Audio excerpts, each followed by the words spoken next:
Hello, Otherworldies. This is Queen Juliana, your Dark Mask Diva. The enemy of my enemy is my friend.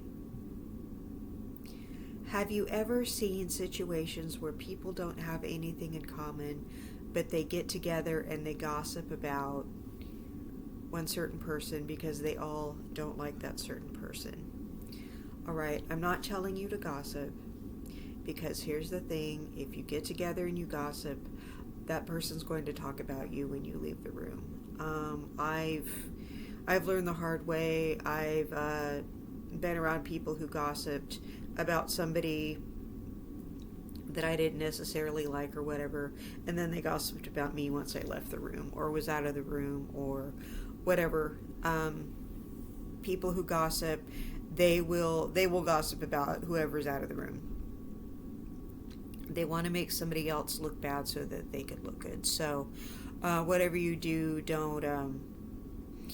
don't be around these people because they're just going to gather intel on you and then they're going to say things about you. So, just avoid anybody who gossips. It's a very low vibrating way to be. So, you're going to want to avoid those people.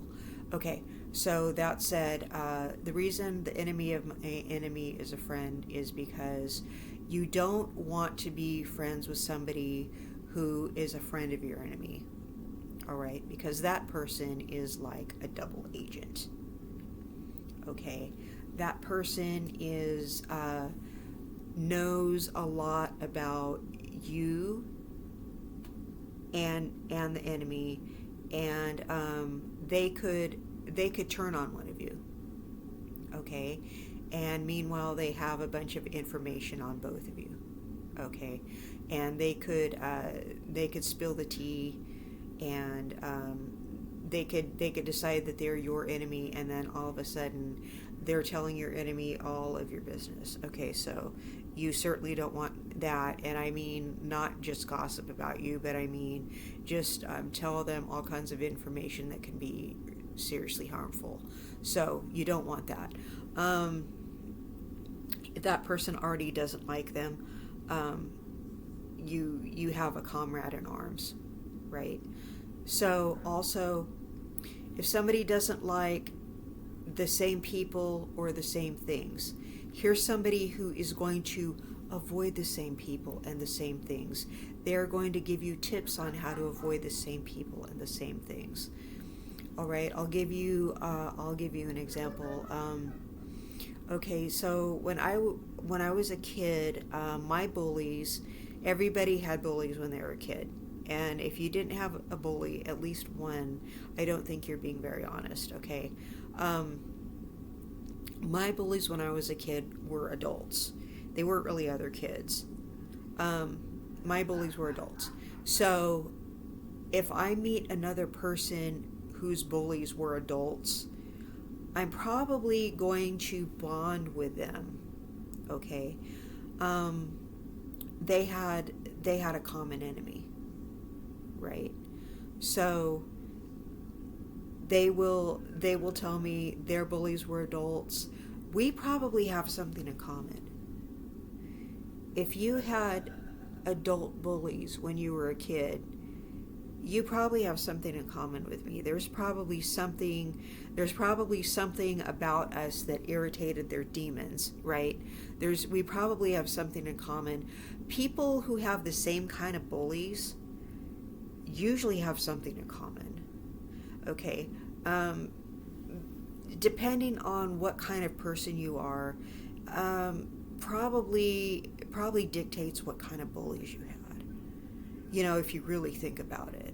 So if you had adult bullies, generally those bullies, they saw your potential and they were trying to control you, or they just, you remind them of some adult that they don't like, and they were just trying to make you feel bad about yourself. All right, there's no reason an adult should bully a child because they have the advantage of already being a grown-up. Okay, grown-ups should not be bullying kids.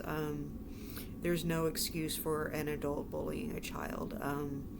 If they feel like a child is their equal, there's something mentally wrong with the adult, okay? So if you were a child and an adult was bullying you, that can be extremely intimidating. So,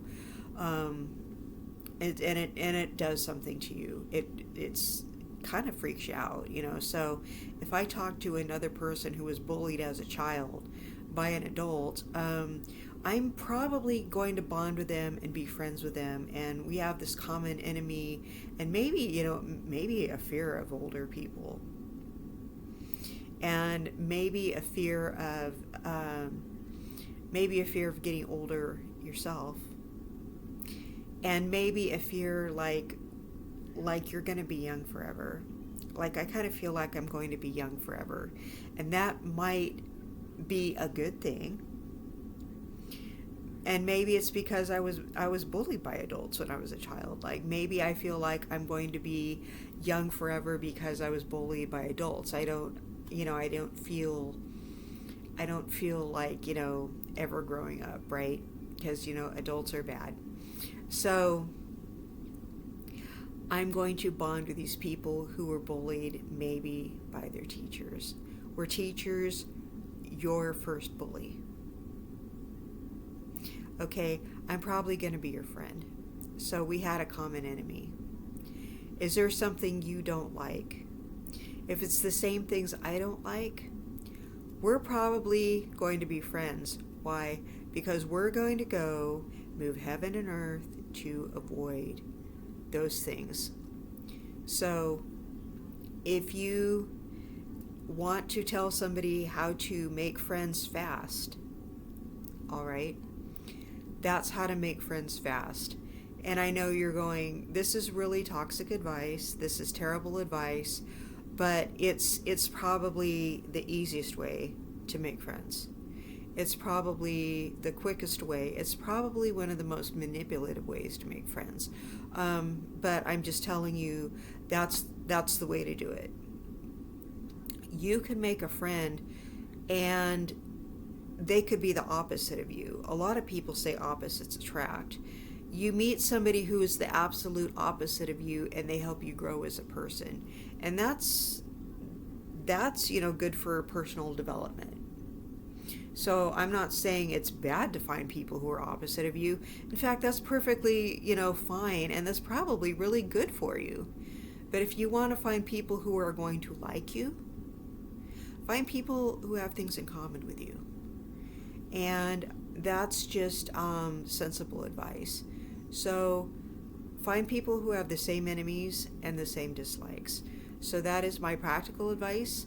And I want everybody to have a beautiful, blessed day. And I will see you in the next content. Bye-bye.